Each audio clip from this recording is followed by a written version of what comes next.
What do you do when you're not sure? That's the topic of my sermon today. You look for God's direction, and you can't find it. Last year, when President Kennedy was assassinated, who among us did not experience a most profound disorientation? Despair. What now? Which way? What do I say to my kids? What do I tell myself? It was a time of people sitting together, bound together in a common feeling of hopelessness. But think of that. Your bond with your fellow beings was your despair. It was a public experience shared by everyone in our society. It was awful, but we were in it together. How much worse is it then for the lone man, the lone woman, stricken by a private calamity?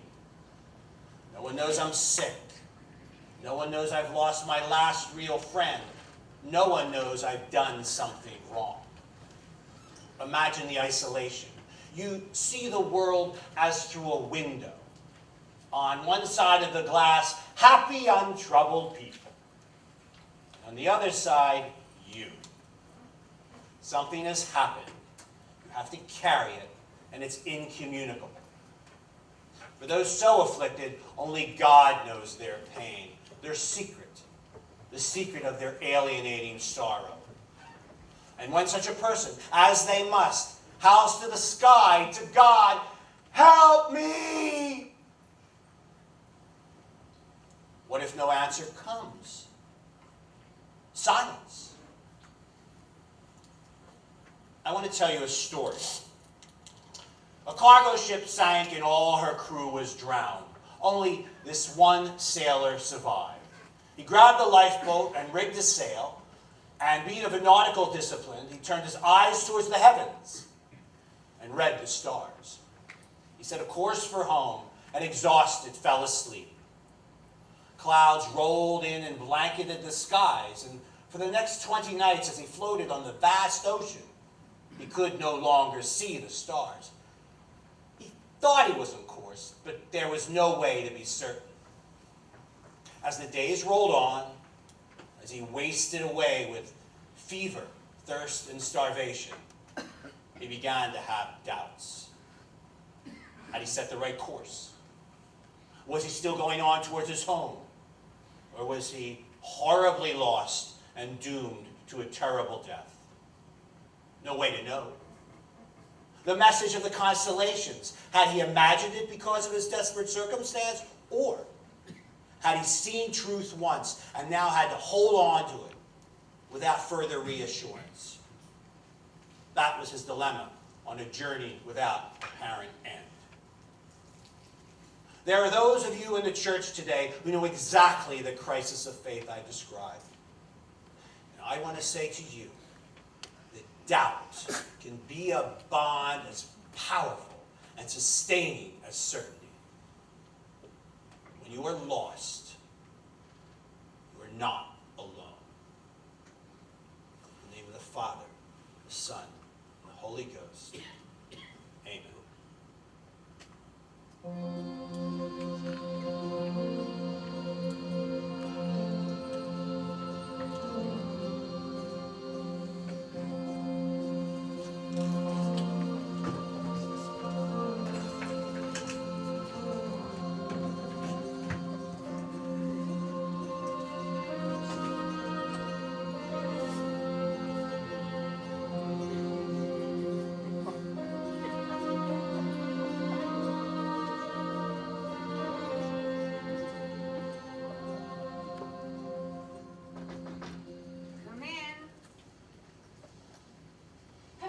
Sister Aloysius. Oh, come in, Sister James.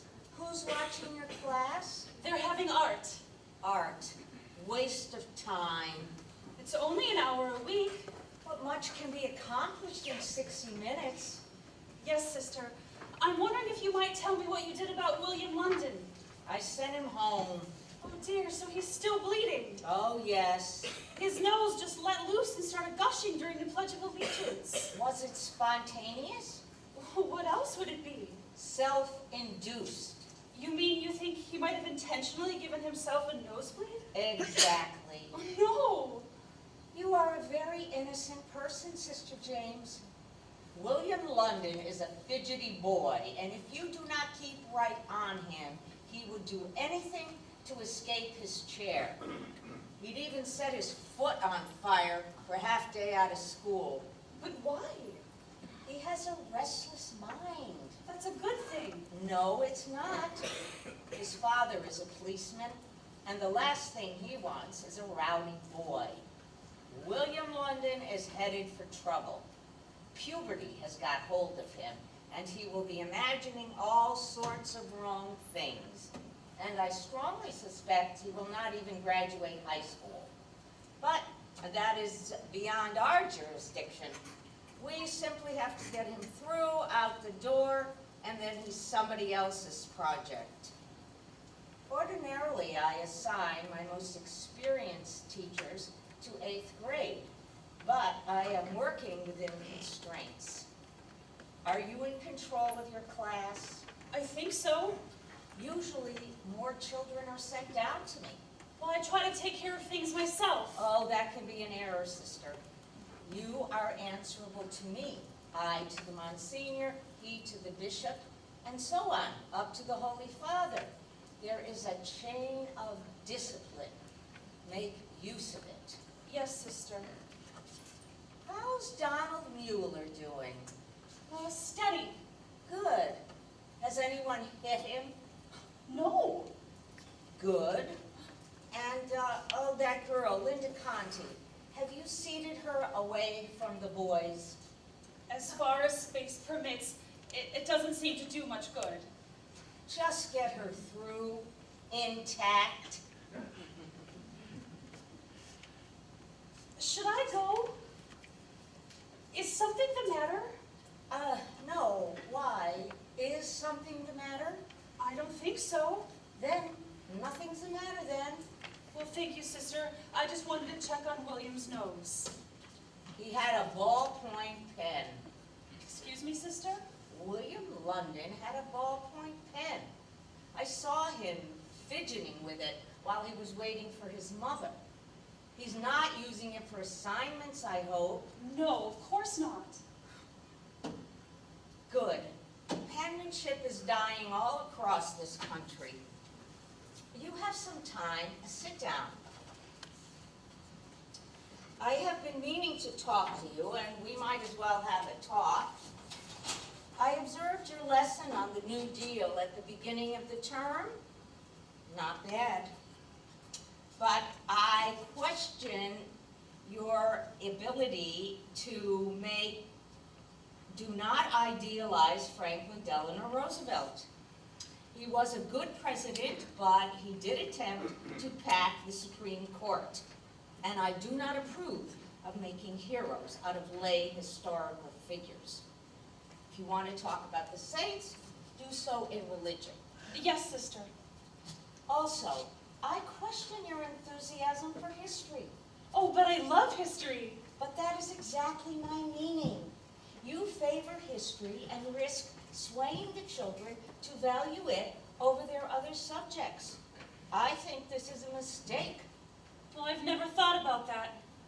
I'll make sure that I treat my other lessons with more enthusiasm. No, give them their history without putting sugar all over it. That's the point. Now, tell me about your class. How would you characterize the condition of 8B? Well, I don't know where to begin. What would you like to know? Well, let's begin with Stephen Inzio. Stephen Inzio has the highest marks in class. Noreen Horan Second highest marks. and Brenda McNulty. Third highest. You see, sister, I am making a point. I know that Stephen Inzio, Noreen Horan, and Brenda McNulty are 1, 2, 3 in your class. We have 48 such students in each grade period, and I make it my business to know all 48 of their names. I do not say this to aggrandize myself, but to illustrate the importance of paying attention. You must pay attention as well. Yes, sister. I can't be everywhere. Am I falling short, sister? Now, these 3 students with the highest marks, are they the most intelligent children in your class? No, I wouldn't say they are, but they work the hardest. Very good. That's it, and that's the ethic. What good is a gift if it's left in the box? But what good is a high IQ if you're staring out the window with your mouth agape? Be hard on the bright ones, Sister James, and don't be charmed by cleverness. Not theirs and not yours. I think you're a competent teacher, Sister James, but maybe not our best teacher. The best teachers do not perform. They cause the students to perform. Do I perform? As if on a Broadway stage. Oh, I had no conception. You're showing off. You like to see yourself 10 feet tall in their eyes. And another thing occurs to me. Where were you before? Mount St. Margaret's? Oh, all girls? Yes. I feel I must remind you. Boys are made of gravel, soot, and tar paper. Boys are a different breed. Well, I feel I know how to handle them. Well, perhaps you're wrong. And perhaps you're not working hard enough. Oh, No tears. I thought you were satisfied with me. Satisfaction is a vice. Do you have a handkerchief? Yes. Use it. Do you think Socrates was satisfied? Good teachers are never content. There are 372 students in this school, and it is a society which requires constant educational, spiritual, and human vigilance. I cannot afford an excessively innocent teacher in my 8th grade class. It's self-indulgent. Innocence is a form of laziness. Innocent teachers are easily duped. You must be canny, Sister James. Yes, sister. And if William London gets a nosebleed, be skeptical. Don't let a little blood fuddle your judgment. God gave you a brain and a heart. The heart is warm, but your wits must be cold. Liars should be frightened to lie to you, and they should be uncomfortable in your presence. And I doubt they are. I don't know. I've never thought about it. The children should think that you can see right through them. But wouldn't that be a little frightening? Only to the ones that are up to no good. I'm not sure what you want me to do. If things occur in your classroom, but which you sense require understanding, and you don't understand, come to me. Yes, sister. Well, that's why I'm here. And that's why I'm principal of this school. Do you stay when the specialty instructors come in? Yes. But you're here now while our class is going on. I was a little concerned about William's nose. Oh, right. So, you have art in class, Yes, she comes in, Mrs. Bell. and you take them to the basement for dance with Mrs. Shields. On Thursdays. Another waste of time. Oh, but everyone loves the Christmas pageant. I don't love it. Frankly, it offends me. Last year, that girl playing Our Lady was wearing lipstick. I was waiting in the wings for that little jade. And then there's music. Oh, that strange woman with the portable piano.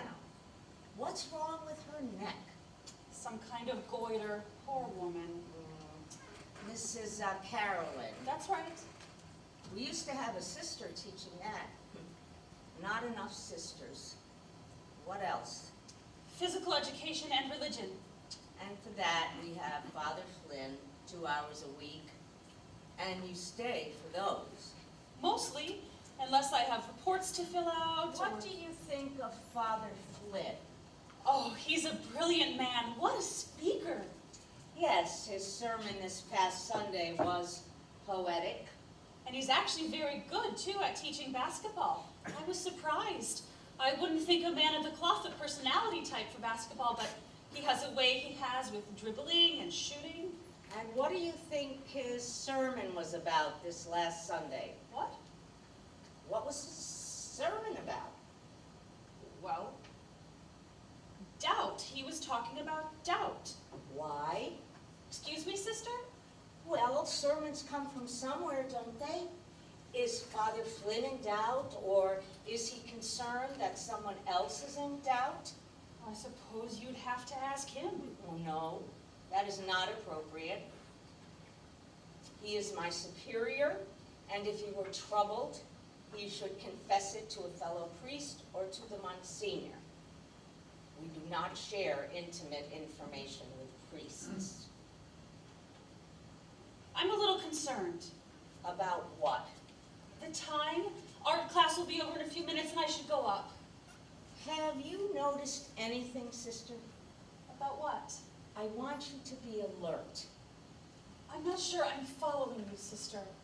Well, I'm afraid that I don't want to create something by saying it. It's just that I am concerned, perhaps needlessly, about matters at St. Nicholas School. Academically? I wasn't inviting a guessing game. I want you to pay attention to your class. Well, of course I'll pay attention to my class, Sister Aloysius. And I'll try not to perform. And I'll try to be less innocent. I'm sorry that you're disappointed in me. Please know that I will try my best. Honestly. Look at you. You would trade anything for a warm look. I am telling you here and now, I want to see the starch in your character cultivated. If you are looking for reassurance, you can be fooled. If you forget yourself and study others, you will not be fooled. It's important. One final matter, and then you really must get back. Sister Veronica's going blind. Oh, how horrible! This is not generally known, and I don't want it known. If they find out in the rectory, she'll be gone, and I can't afford to lose her. But now, if you see her making her way down those stone stairs into the courtyard, for the love of heaven, lightly take her hand as if in fellowship and see that she doesn't destroy herself. All right, go.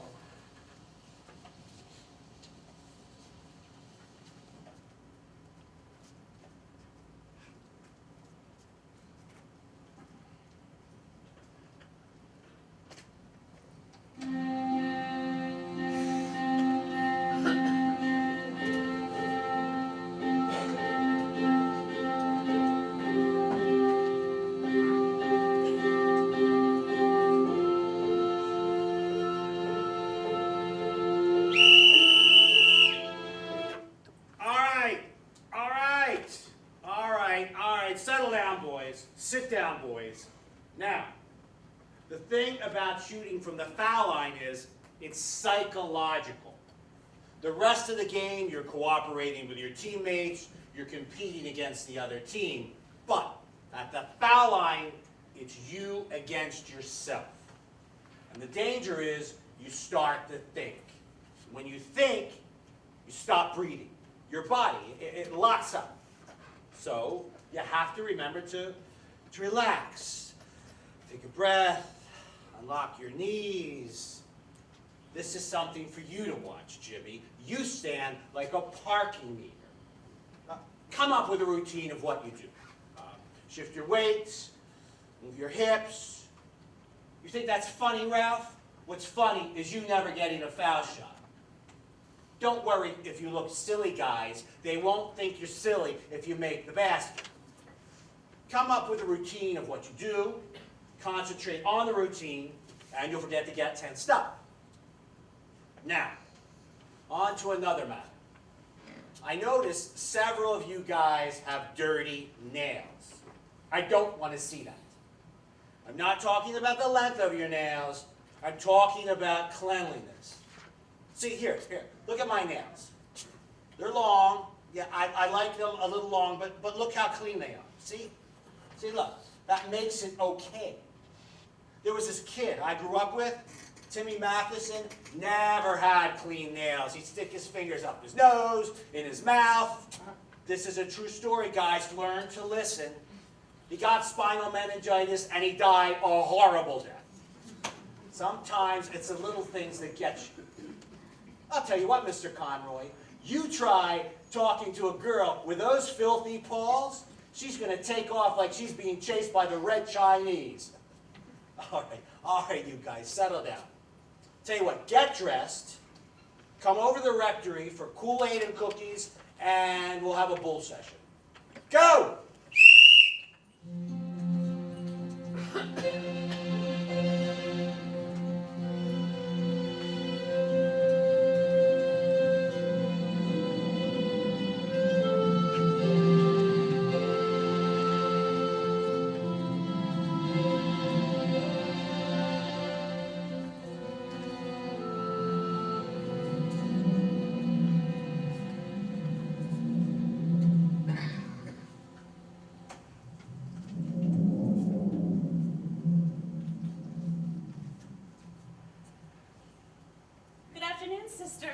Good afternoon, Sister James. Mr. McGinn pruned these bushes, which was the right thing to do, but he neglected to protect them from the frost. Have we had a frost? When it comes, it's too late. You know about gardening? A little. Where's your class? The girls are having music. And the boys? They're in the rectory. With Father Flynn. Yes, he's giving them a talk. On what subject? How to be a man. Well, if sisters were permitted in the rectory, I'd be interested to hear that talk. I don't know how to be a man. I would like to know what's involved. Have you ever given the girls a talk on how to be a woman? No, I wouldn't be competent. Why not? Well, I just don't think I would be. I took my vows at the beginning. At the beginning. Well, the founder of our order, the Blessed Mother Seton, was married and had 5 children before embarking on her vows. I've often wondered how one person can manage so much in one life. Life is perhaps longer than you think, and the dictates of the soul more numerous. I was married. You were? Yes, but when one takes on the habit, one must close the door on secular things. He was killed in the war against Adolf Hitler. Really? Excuse me, sister. But I'm like you. I wouldn't feel competent to lecture tittering girls on the subject of womanhood. I don't come into this garden often. What is it, 40 feet across? The convent there, the rectory there. We might as well be separated by the Atlantic Ocean.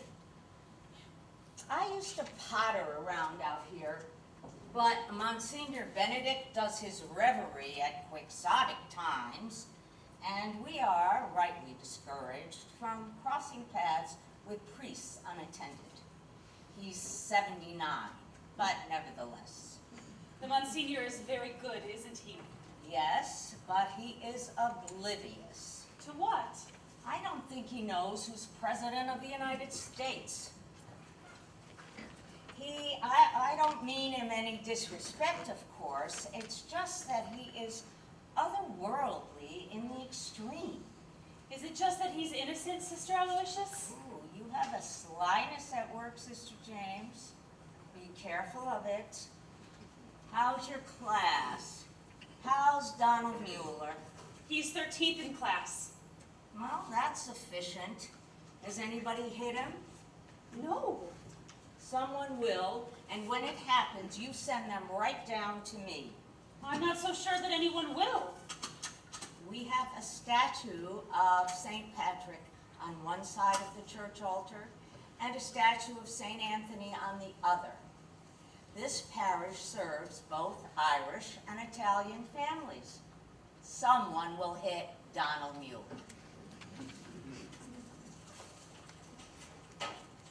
He has a protector.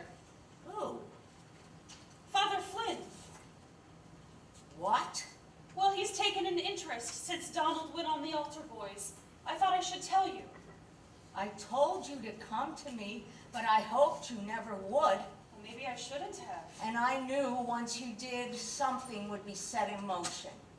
So it's happened. What? I'm not telling you that. I'm not even certain what you mean. Yes, you are. I've been trying to become more cold in my thinking as you suggested, Sister Aloysius, and I feel as if I've lost my way a little. I had the most terrible dream last night. And I want to be guided by you and responsible to the children, but I want my peace of mind. I must tell you that I have been longing for the return of my peace of mind. You may not have it. It is not your place to be complacent. That's for the children. That's what we give them. I think I'm starting to understand you a little, but it is so unsettling to look at things and people with suspicion. It feels as if I am less close to God. When you take a step to address wrongdoing, you are taking a step away from God, but in His service. Dealing with such matters is hard and thankless work. I've become more reserved in class. I feel separated from the children. No, that's as it should be. But I feel wrong. And about this other matter, I don't have any evidence at all. I'm not at all certain that anything's even happened. But we can't wait for that. But what if it's nothing? Then it's nothing. I wouldn't mind my being wrong, but I doubt I am. Then what's to be done? No, I don't know. You'll know what to do. I don't know what to do. There are parameters which protect him and hinder me. But he can't be safe if it's established. I doubt he could recover from the shame. What have you seen? I don't know. What have you seen? He took Donald to the rectory. What for? A talk. Alone? Yes. When? A week ago? Why didn't you tell me? Well, I didn't think that there was anything wrong with it. It never came into my mind that there could be anything wrong with it. Of all the people, Donald Mueller. Oh, I suppose it makes sense. How does it make sense? He's isolated. The little sheep lagging behind the others is the one the wolf goes for. But I don't know that anything's wrong. Our first Negro student. I expected fighting, a parent or two to deal with. I should have foreseen this possibility. How could you imagine it? It is my job to outshine the fox in cleverness. That's my job. But what if it's nothing? Then why do you look like you've seen the devil? It's just the way the boy acted when he returned from the rectory. He said something? No. It was his expression. He looked frightened, and he put his head down on the desk in the most peculiar way. And another thing. I think I smelled alcohol on his breath. I did smell alcohol on his breath. 8 years ago at St. Boniface, we had a priest who had to be stopped. But I had Monsignor Scully then, whom I could rely on. Here, there's no man I can go to, and men run everything.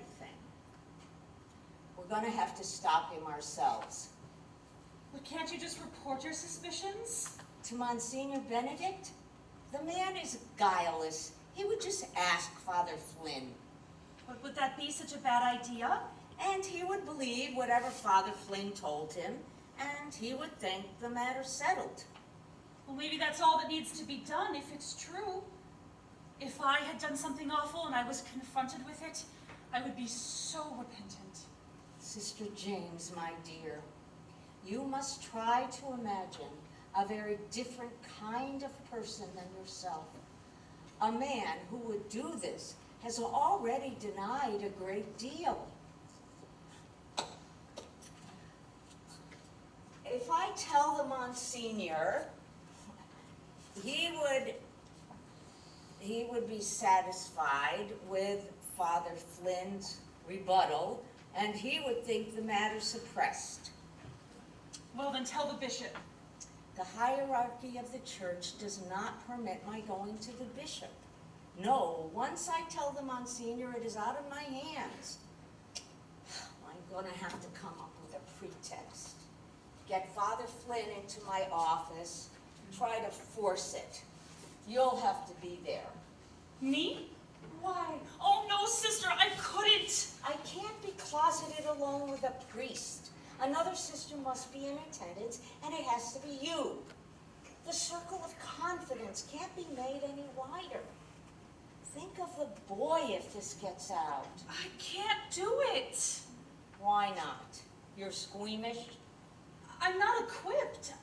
I would be so embarrassed. I couldn't possibly be present if the topic were spoken of. Oh, please, sisters, do not indulge yourself in witless adolescent scruples. I assure you, I would prefer a more seasoned confederate. But you're the one that came to me. You told me to. Would you rather leave the boy to be exploited? And I don't think this will be the only story. If you close your eyes, you will be a party to all that comes after. You're supposed to tell the Monsignor. That you saw a look in the boy's eye? That perhaps you smelled something on his breath? Monsignor Benedict thinks the sun rises and sets on Father Flynn. You'd be branded a hysteric and transferred. We can ask him. Who? The boy, Donald Mueller. He'll deny it. Why? Shame. Well, you can't know that. And if he does point the finger, how will that look in this community? A black child? I'm going to have to think this through. Then I'm going to have to invite Father Flynn to my office on an unrelated matter. You will have to be there. What good can I do? Aside from the unacceptability of a priest and a nun being alone, I need a witness. To what? He can tell the truth and lie after. Well, the boys are coming out of the rectory. They look happy enough. They look smug, like they have a secret. There he is. Sister James, my dear, if I could, I would certainly choose to live in innocence. But innocence can only be wisdom in a world without evil. Situations arise and we are confronted with wrongdoing and the need to act. I need to take the boys to class. Go then, take them. Sister, I will be talking to you.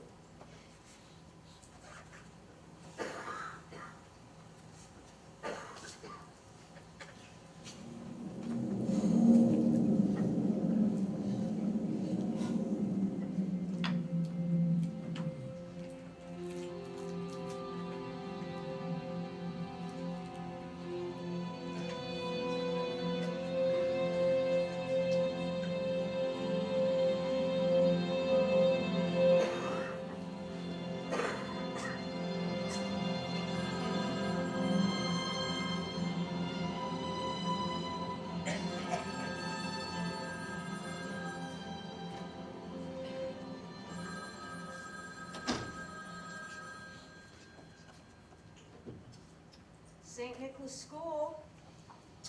Oh, yes, Mr. McGinn. Thank you for calling me back. That was quite a windstorm we had last night. No, I didn't know there was a great wind in Ireland and you were there for it. How fascinating. Yes, Sister Veronica tripped over a tree limb that fell in the courtyard of the church and fell on her face.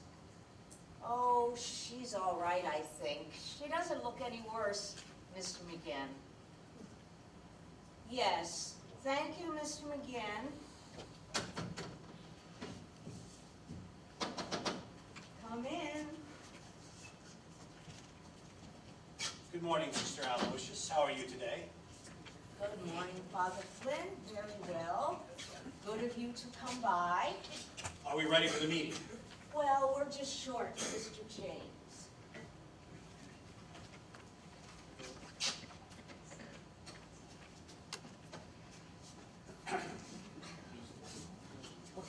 Did you hear that wind last night? I certainly did.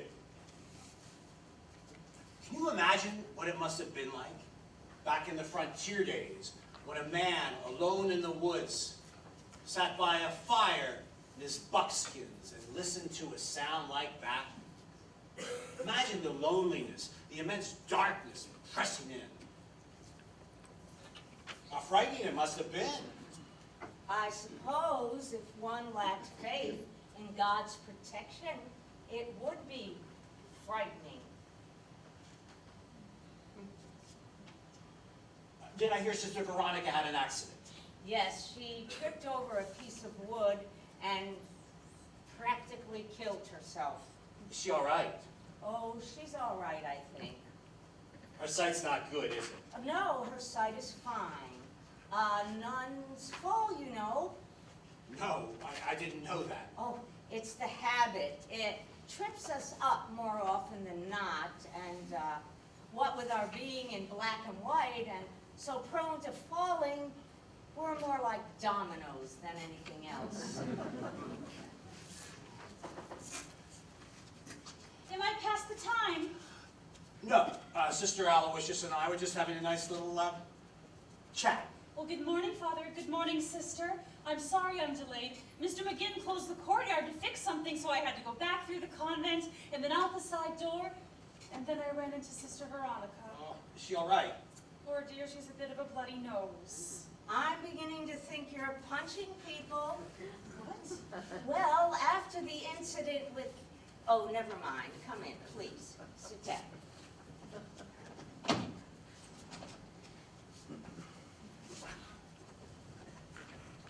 I actually have a pot of tea and close this, but not quite for form's sake. Would you serve a tea, sister, please? Of course. And serve yourself, of course. Would you like a cup of tea, Sister No, Aloysius? I've had my cup already. Is there sugar? Sugar? Yes, it's here somewhere. I put it in the drawer for Lent last year and never remembered to take it out. Mustn't have been much to give up. No, I'm sure you're right. Oh, here it is. I'll serve you, though, for want of practice, I'm a little... Your fingernails. Oh, yes, I wear them a little long. The sugar? Oh, yes, 1, 3. 3. Sweet tooth. 1, 2, 3. Sister, do you take sugar? Never. Not that there's anything wrong with sugar. Thank you, Sister. Well, Father, it was good of you to come by. We're at our wits' end. Well, I think it's an excellent idea to rethink the Christmas pageants. Last year's effort was a little woebegone. No, I loved it. But I love all Christmas pageants. I just love the Nativity and the birth of our Savior and the Christmas hymns. O come, Emmanuel, O little town of Bethlehem. Thank you, Sister James.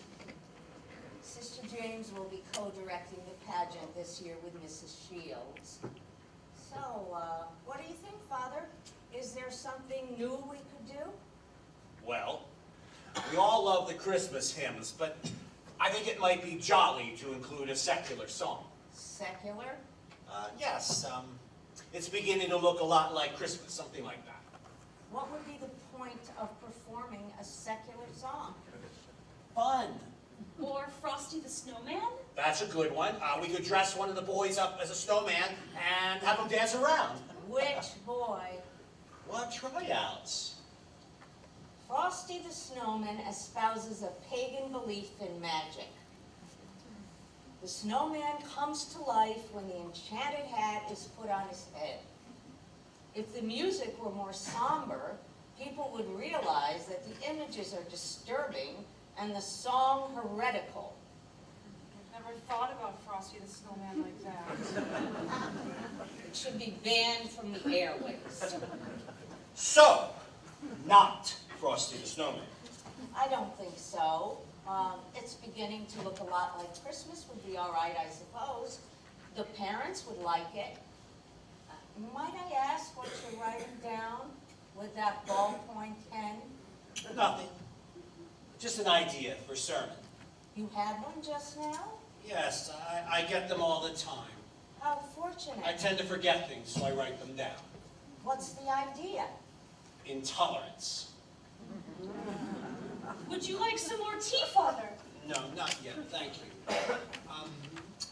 I think a message of the Second Ecumenical Council is that the church needs to take on a more familiar face, reflect the local community.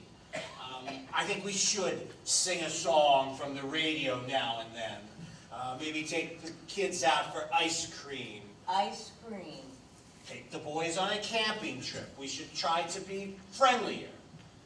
The children and the parents should see us as members of their family rather than emissaries from Rome. I think the pageant should be charming, like a community theater doing a show. But we are not members of their family.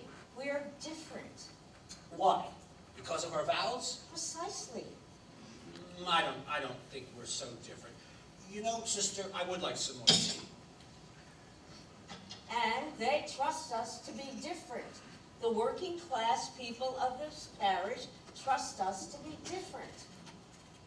I think we're getting a little off subject. Yes, you're right. The Christmas pageant. Back to it.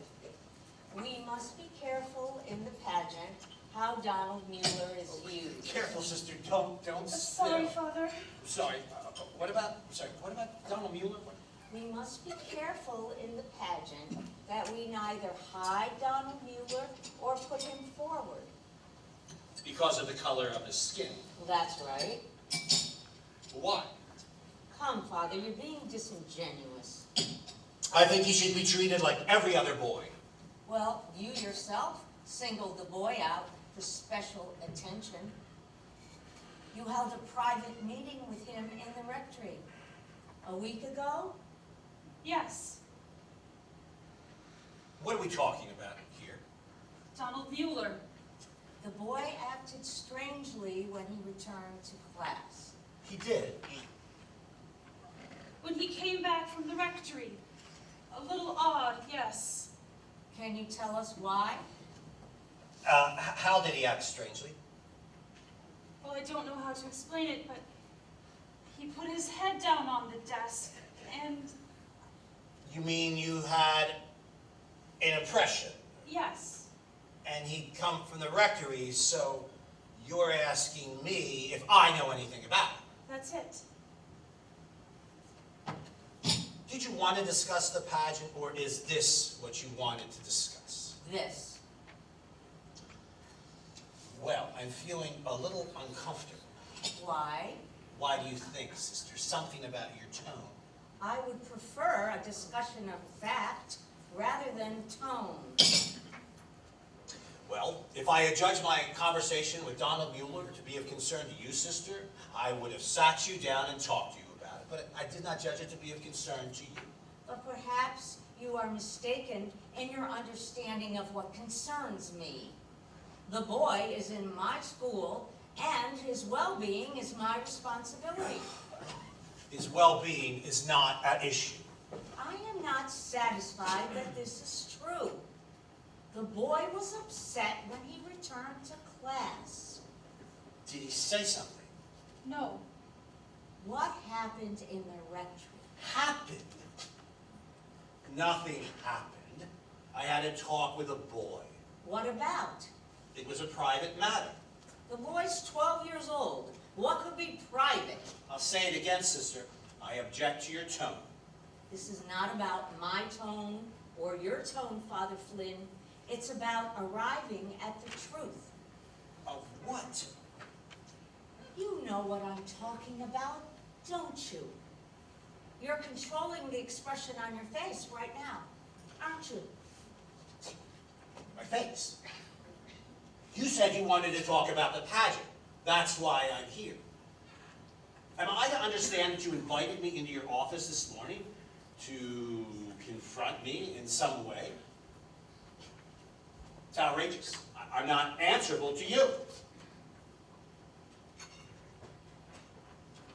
Exactly what are you accusing me of?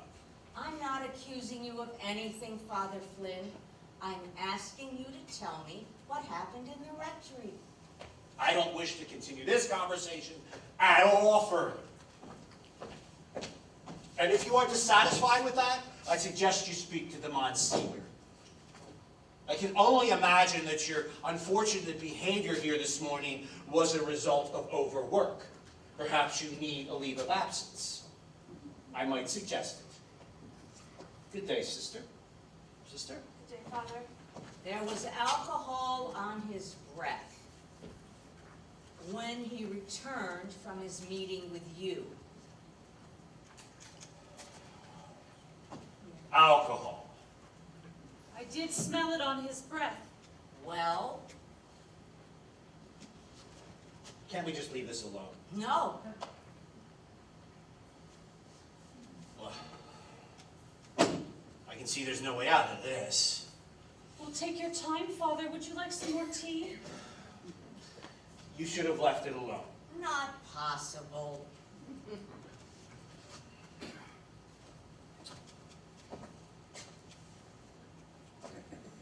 Donald Mueller served as altar boy last Tuesday morning. After Mass, Mr. McGinn caught him in the rectory drinking altar wine. When I found out, I sent for him. There were tears. He begged not to be removed from the altar boys, and I took pity on him. I said if no one else found out, I would let him stay on. Oh, what a relief. Oh, look, sister, thanks be to God. It was all a mistake. And if I talk to Mr. McGinn? Talk to McGinn, by all means. But now that the boy's secret is out, I'm going to have to release him from the altar boys, which I think is too bad. It's exactly what I was trying to avoid. You were trying to protect the boy. Yes. I might have done the same thing myself. Sister, would it be possible for Donald to stay on the altar boys? No. If the boy drank altar wine, he cannot continue as an altar boy. Of course. You're right. I'm just not the disciplinarian that you are, sister. And he is the only Negro in the school. That did enter into my thinking on the matter. It will be commented on that he's no longer serving at Mass. It's a public thing. A certain ignorant element of the parish will be confirming their beliefs. He must be held to the same standard as the others. Of course, you're right. Do we need to discuss the pageant, or was that just a ruse? No, this was the issue. Are you satisfied? Yes. Then I'll be going. I have some writing to do. Intolerance. That's right. I'm not at all pleased by the way you handled this, sister. The next time you are troubled by dark ideas, I suggest you go to the Monsignor.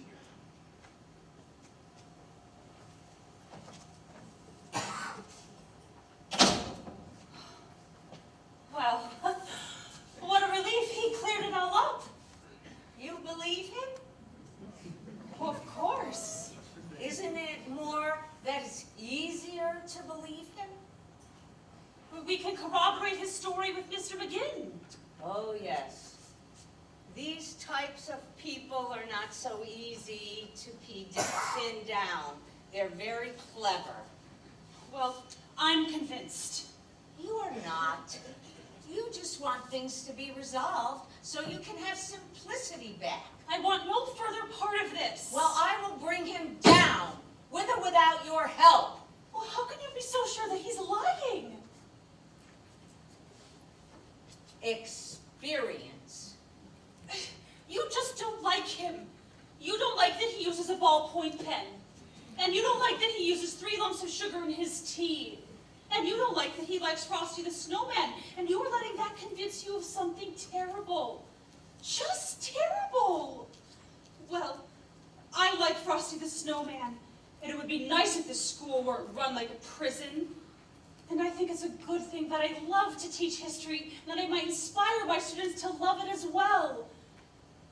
And if you judge that to mean that I'm not fit to be a teacher, then so be it. Sit down. In ancient Sparta, important matters were decided by who shouted the loudest. Fortunately, we are not in ancient Sparta. Now, do you honestly find the students in this school to be treated like inmates in a prison? No, I don't. By and large, they all seem to be fairly happy.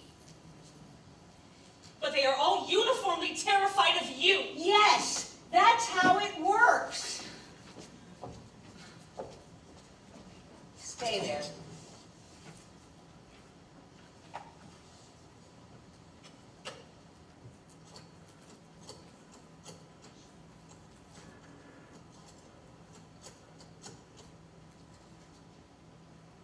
Hello, this is Sister Aloysius Bouvier, the principal of St. Nicholas School. Is this Mrs. Mueller? Yes, I'm calling about your son Donald. I would like you and your husband to come down here for a talk. When would be convenient?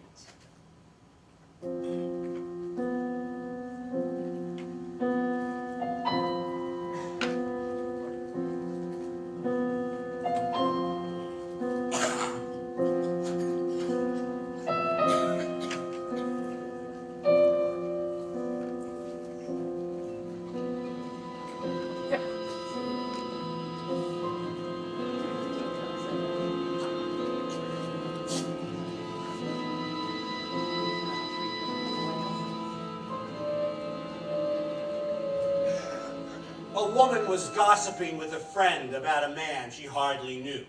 I know none of you have ever done this. And that night she had a dream.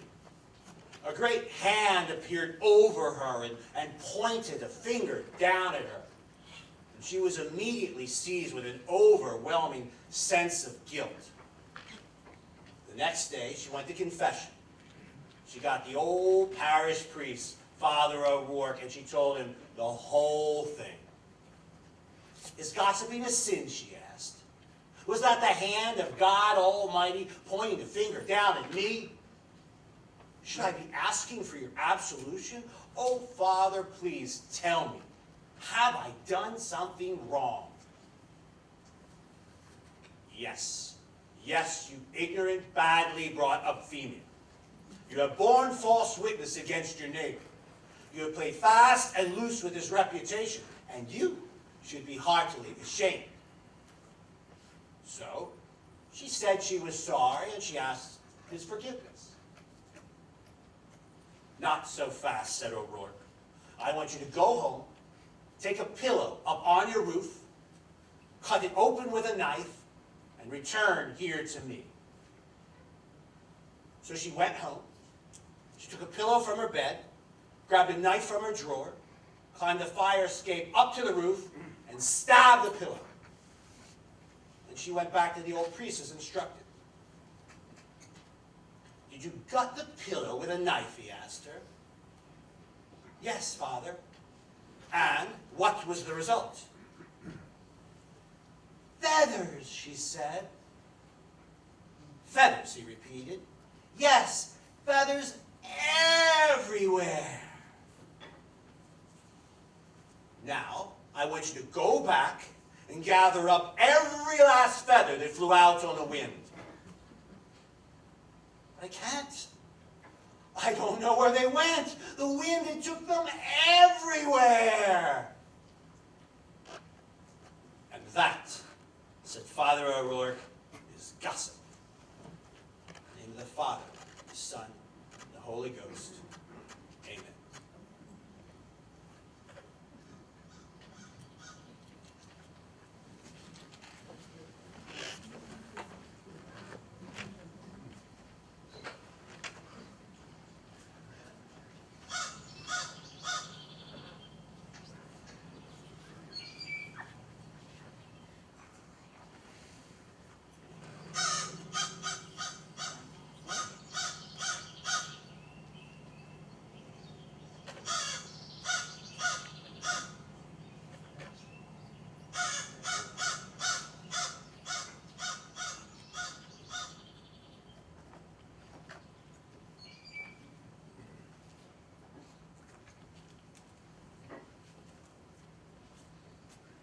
Good afternoon, Sister James.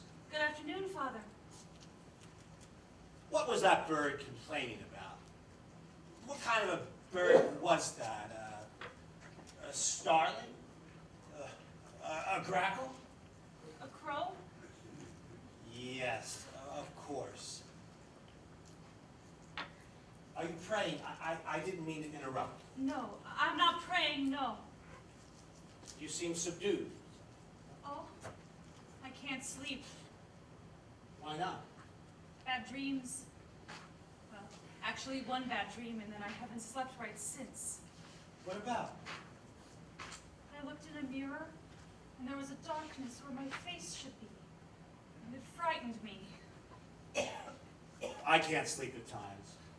No? Did you see that big hand with the finger pointing down at you? Yes, sometimes. Was your sermon directed at anyone in particular? What do you think? Did you make up that story about the pillow? Yes. You make up little stories to illustrate in the tradition of the parable. But aren't the things that actually happen in real life more worthy of interpretation than a made-up story? No. What actually happens in life is beyond interpretation. The truth makes for a bad sermon. It tends to be confusing and have no clear conclusion. I received a letter from my brother in Maryland yesterday. He's very sick. Maybe you should go see him. No, I can't leave my class. How is Donald Mueller doing? I don't know.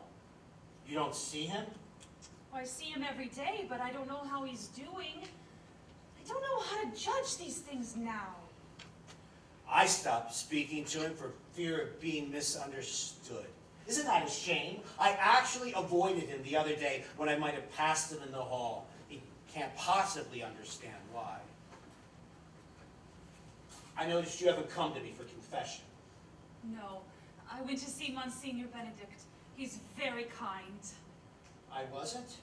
It's not that. As you know why.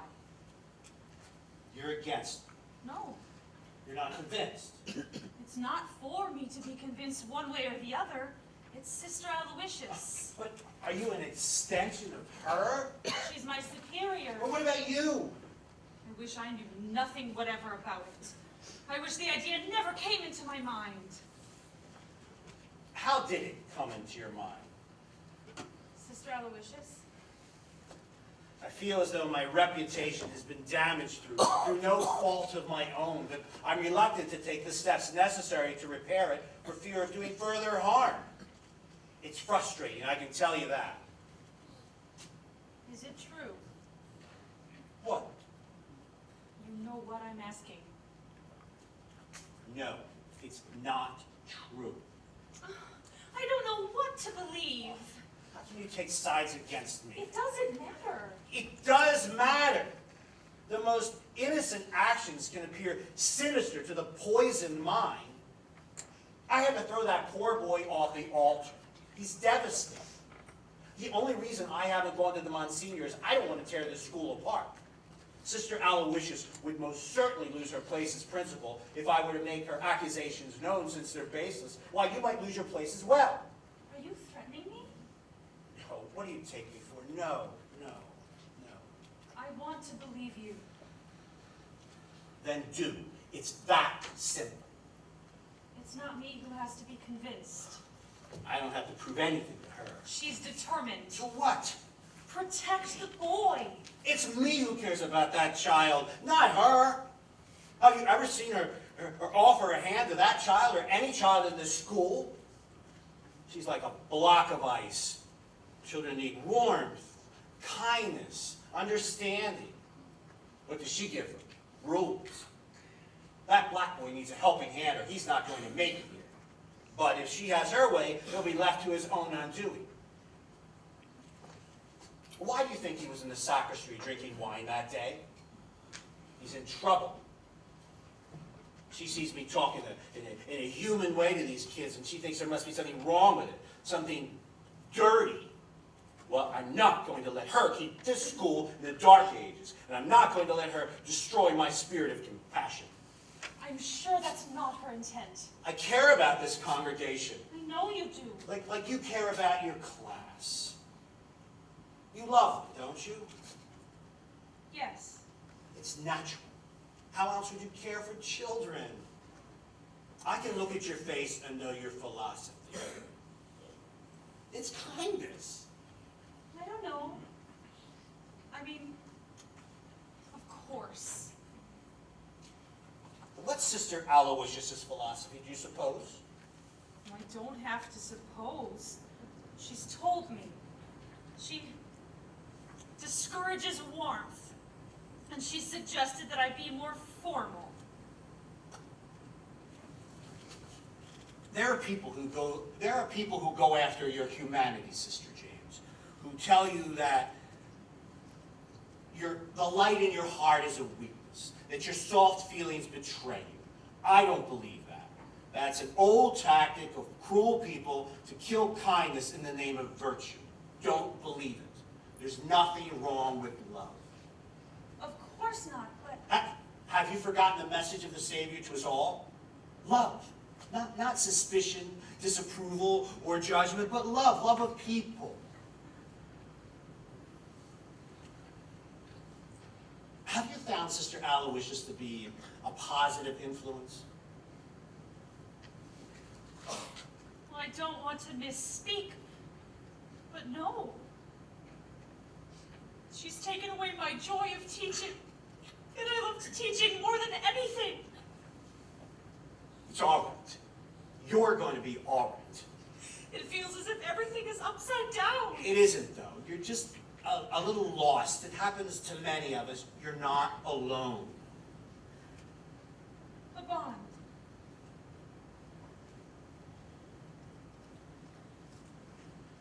I should be going. I'm sorry your brother is ill. Thank you.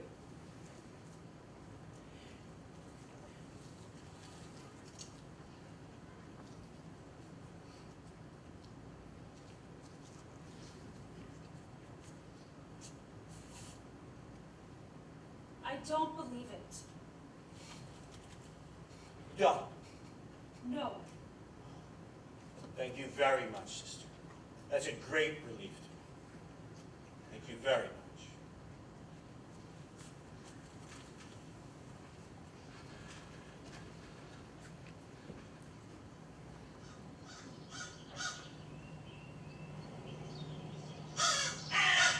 Oh, be quiet.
Mrs. Mueller, Yes.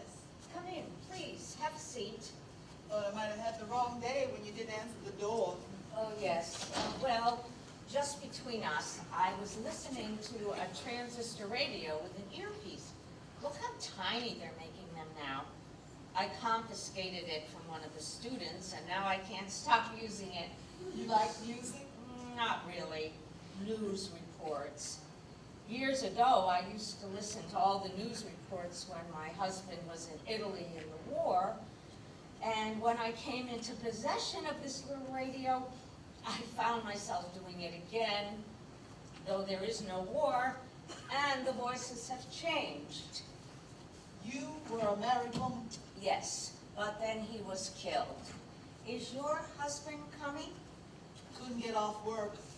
I see, of course. It was a lot to ask. How's Donald doing? He's passing his subjects. He has average grades. Oh, good. He was upset about getting taken off the altar boys. Did he explain why? He said he was caught drinking wine. That is the reason. Well, that seems fair.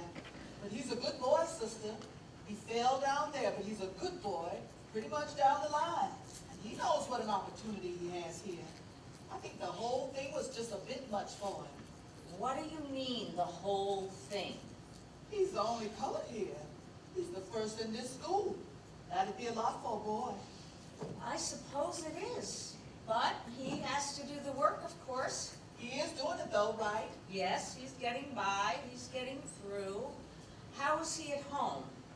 His father beat the hell out of him over that wine.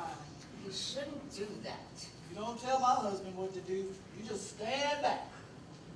He didn't want Donald to come here. Why not? Thought he'd have a lot of trouble with the other boys. But that hasn't really happened far as I can make out. Good. That priest, Father Flynn, been watching out for him. Yes. Have you met Father Flynn? Not exactly, no. I seen him on the altar, but I haven't met him face to face. No, just, heard from Donald. And what does he say? You know, Father Flynn, Father Flynn. He looks up to him. The man gives him his time, which is what the boy needs. He needs that. Mrs. Mueller, we may have a problem. Well, I thought you must have had a reason for asking me to come in. Principal's a big job. If you stop your day to talk to me, must be something. I just want to say, though, it's just till June. Excuse me? Whatever the problem is, Donald just has to make it here till June, then he's off into high school. Right. If Donald can graduate from here, he has a better chance of getting into a good high school, and that would mean an opportunity at college. I believe he has the intelligence. He wants it too. I don't see anything at this time standing in the way of his graduating with his class. Well, that's all I care about. Anything else is all right with me. I doubt that. Try me. I am concerned about the relationship between Father Flynn and your son. You don't say. Concern. What do you mean, concern? That it may not be right. Uh-huh. Well, there's something wrong with everybody, isn't that so? Got to be forgiven. I am concerned, to be frank, that Father Flynn may have made advances on your son. May have made. I can't be certain. No evidence? No. Then maybe there's nothing to it. I think there is something to it. Well, I would prefer not to see it that way if you don't mind. I can understand that this is hard to hear, and I think Father Flynn gave Donald that altar wine. Why would he do that? Has Donald been acting strangely? No, Nothing out of the ordinary? he's been himself. All right. Look, sister, I don't want any trouble. And I feel like you're on the march somehow. I'm not sure that you completely understand. I think I understand the kind of thing you're talking about, but I don't want to get into it. What's that? Not to be disagreeing with you, but if we're talking about something floating around between this priest and my son, that ain't my son's fault. Well, I'm not suggesting that it is. He's just a boy, I know. 12 years old. If somebody should be taking blame for anything, it should be the man, not the boy. I agree with you completely. You're agreeing with me, but I'm sitting in the principal's office talking about my son. Why ain't the priest in the principal's office, if you know what I'm saying? And you'll excuse my bringing it up. You are here because I am concerned about Donald's welfare. You think I'm not? Of course you are. Let me ask you something. You honestly think that priest gave Donald that wine to drink? Yes, I do. Then how come my son got kicked off the altar boys if it was the man that gave it to him? The boy got caught, the man didn't. How come the priest didn't get kicked off the priesthood? He's a grown man, educated, and he knows what's at stake. It's not so easy to pin someone like that down. So, you give my son the whole blame. No problem, my son getting blamed and punished. That's easy. You know why that is? Perhaps you should let me talk. I think you're getting upset. That's because that's the way it is. You're just finding out about it. But that's the way it is and the way it's been, sister. You're not going against no man in a robe and win, sister. He's got the position. And he's got your son. Let him have him then. What? It's just till June. Do you know what you're saying? No more about it than you. I believe this man is creating or has already brought about an improper relationship with your son. I don't know. I know I'm right. Why you need to know something like that for sure when you don't? Please, sister, you got some kind of righteous cause going with this priest, and now you want to drag my boy into it. My son doesn't need additional difficulties. Let him take the good and leave the rest. But he leaves this place in June. He knows how to do that. I taught him how to do that. What kind of a mother are you? Excuse me, but you don't know enough about life to say a thing like that. I know enough. You know the rules, maybe, but that don't cover it. I know what I won't accept. You accept what you got, accept, and you work with it. That's the truth I know. Sorry to be so sharp, but you're in here in this room. This man is in my school. Well, he's got to be somewhere. And maybe he's doing some good, too. You ever think of that? He's after the boys. Well, maybe some of them boys won't get caught. What? Maybe. What you don't know, maybe, is that my son is that way. That's why his father beat him, not the whine. He beat Donald for being what he is. What are you telling me? I'm his mother. I'm talking about the boy's nature now, not anything he's done. But you can't hold a child responsible for something God gave him to be. Listen to me with care, Mrs. Mueller. I am only interested in actions. It's hopeless to discuss a child's possible inclination. I'm finding it difficult enough to address the man's deeds. This isn't about what the boy may be, but what the man is. It's about the man. But there's the boy's nature. Well, no, let's leave that out of it. Forget it then. You're the one forcing people to say things out loud. Things in there, and you leave them alone if you can. That's what I know. My boy came to this school because they were going to kill him in the public school. So we were lucky enough to get him in here for his last year. Good. His father don't like him. He comes here. The kids don't like him. One man is good to him. This priest puts out a hand to the boy. Does the man have his reasons? Yes. Everybody has their reasons. You have your reasons.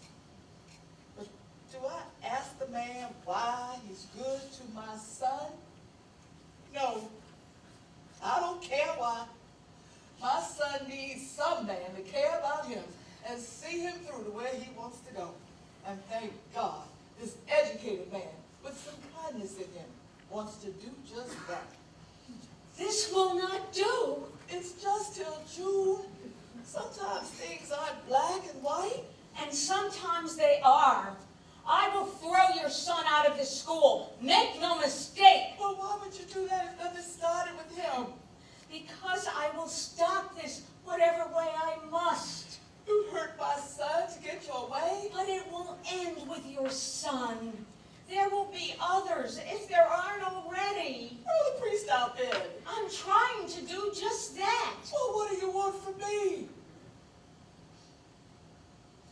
Nothing, as it turns out. I was hoping that you might know something that might help me, but Seems that you don't. Please, leave my son out of this. My husband would kill that child over a thing like this. I'll try. I don't know, sister. You may think you're doing some good, but the world's a hard place. I don't know that you and me are on the same side.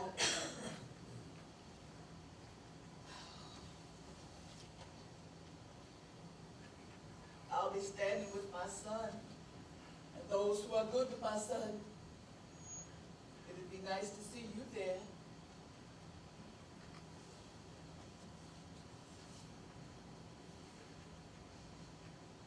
Nice talking with you, sister. Good morning.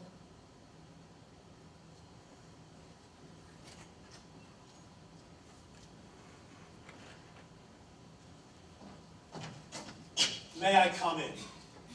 We would require a third party. What was Donald's mother doing here? We were having a chat. About what? A third party is truly required, Father. No, sister. No third party.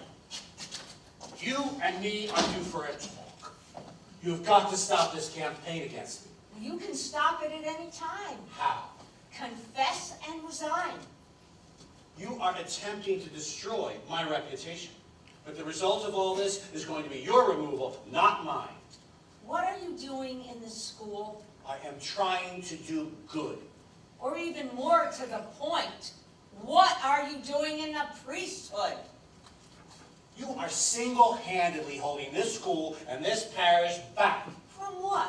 A progressive education and a welcoming church. Oh, no, Father. You cannot distract me. This isn't about my behavior. It's about yours. It's about your unfounded suspicions. Oh, that's right. I have suspicions. Do you know what I haven't understood through all of this? Why do you suspect me? What have I done? You gave that boy wine to drink and let him take the blame. That is completely untrue. Did you ask McGinn about it? All McGinn knows is the boy drank wine. He doesn't know how he came to drink it. Did his mother have anything to add to that? No. So then that's it. That's all. There's nothing there. I am not satisfied. Well, if you're not satisfied, ask the boy then. No, he'd protect you. That's what he's been doing. Why would he do that? Because you have seduced him. You're insane. You got it in your head that I somehow corrupted this boy after giving him wine to drink. And nothing I can say is going to change that. That's right. But correct me if I'm wrong. This isn't about the wine. No. Not really.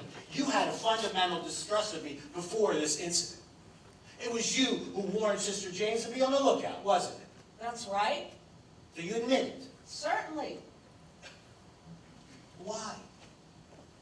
I know people. That isn't good enough. It won't have to be. Oh, it won't, will it? No. You will tell me what you've done. Oh, I will. Yes? I'm not one of your truant boys, you know. Sister James is convinced that I'm innocent. So, you talked to Sister James. Well, of course you talked to Sister James. Do you know that Donald's father beats him? Yes? Might that not account in some small way for the odd behavior that Sister James noticed in the boy? It might. So then what? What is it? What did you see? What did you hear that convinced you so thoroughly? What does it matter? I want to know. On the first day of the school year, I saw you touch William London's wrist, and I saw him pull away. That's it? That's it? That's nothing.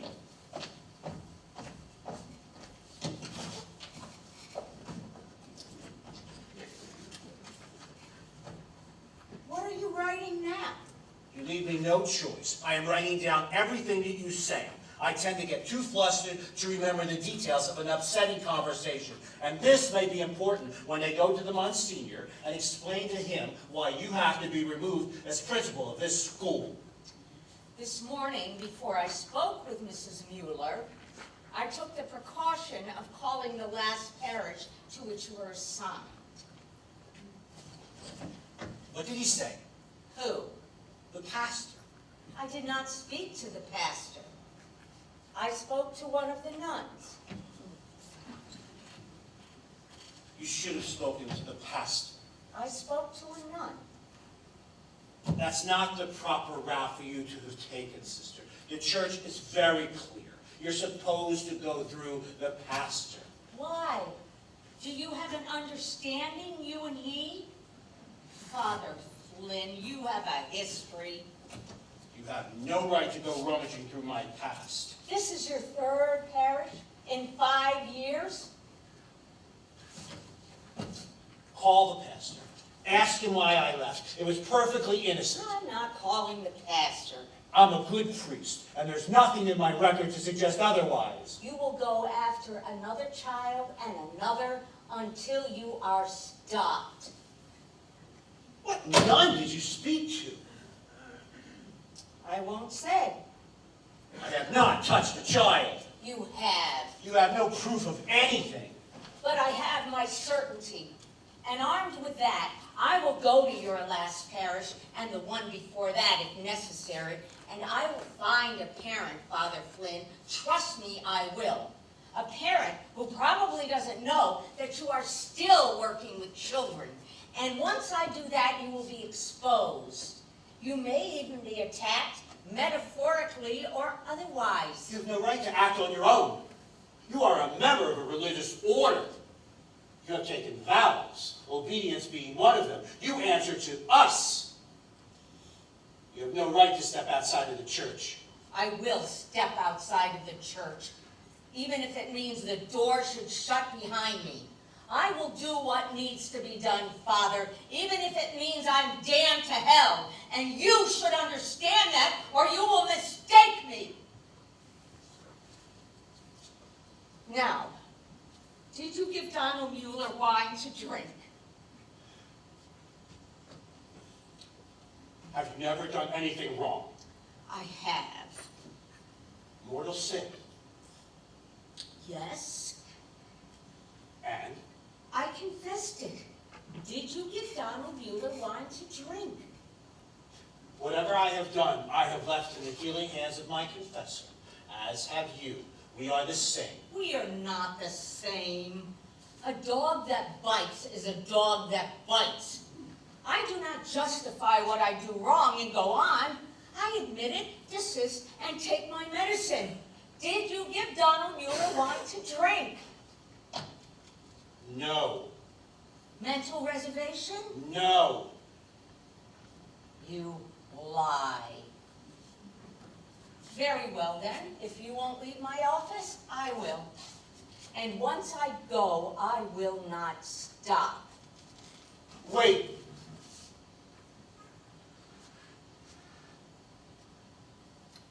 You will request a transfer from this parish, and you will take a leave of absence until it is granted. And do what? For the love of God, my life, it's here. Oh, don't. Please, are we people? Am I flesh and blood like you, or are we just ideas and convictions?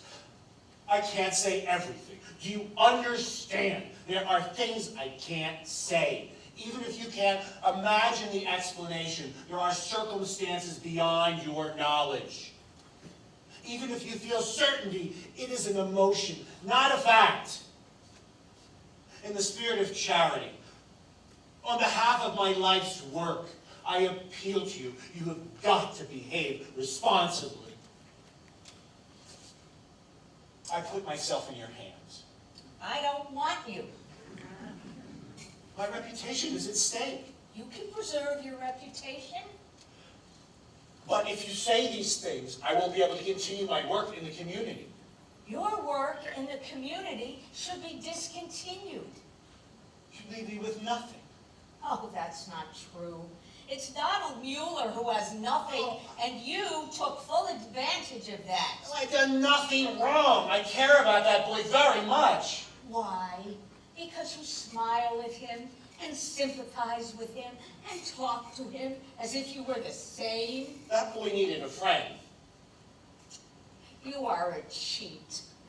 The warm feeling that you experienced when that boy looked at you with trust is not the sensation of virtue. It can be got by a drunkard from his tot of rum. You're a disgrace to the collar, and the only reason you haven't been thrown out of the priesthood is the decline in vocations.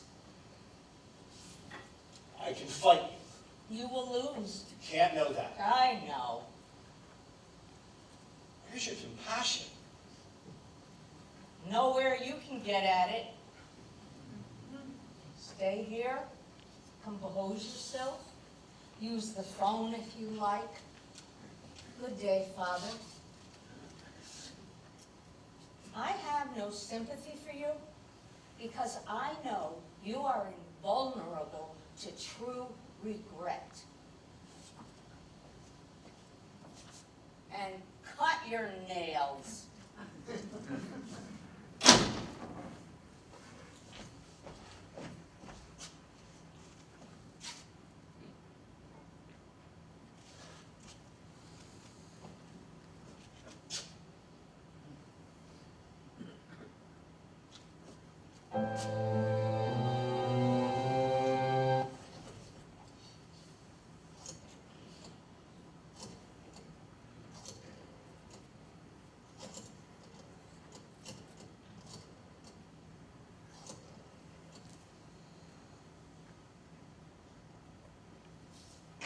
This is Father Brendan Flynn of St. Nicholas Parish. I need to make an appointment to see the bishop.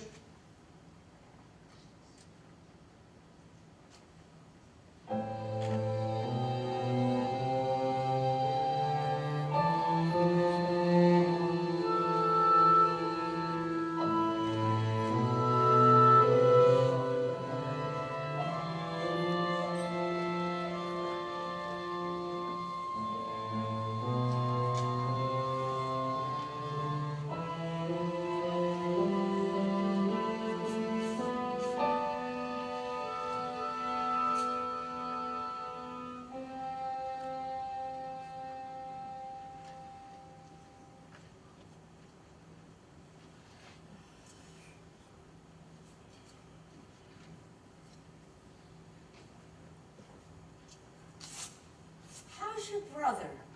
Better, much better. I'm very glad. I prayed for him. It was good to get away. I needed to see my family. It had been too long. Then I'm glad you did it. And Father Flynn is gone. Yes? Where? Saint Jerome? So you did it. You got him out. Yes. And Donald Mueller is heartbroken he's gone. Can't be helped. It's just till June. I don't think Father Flynn did anything wrong. No? He convinced you? Yes, he did. Hmm. Were you ever able to prove it? What? That he interfered with Donald Mueller? Did I ever prove it to whom? Anyone but yourself? No. But you were sure. Yes. I wish I could be like you. Why?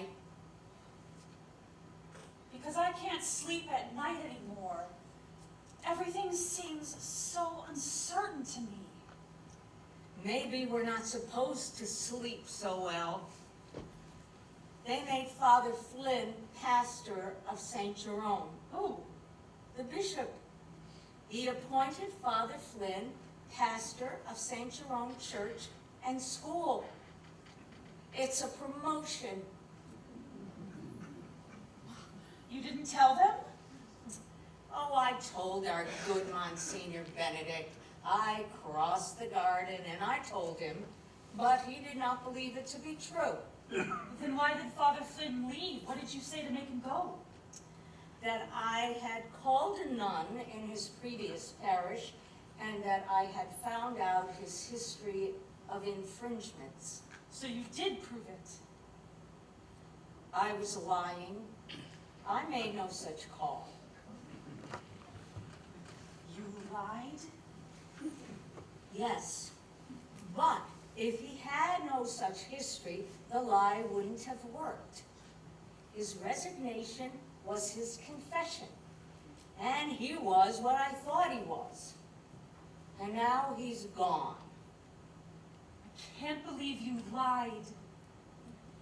In the pursuit of wrongdoing, one steps away from God. Of course, there's a price. I see. And now he's in another school. Yes,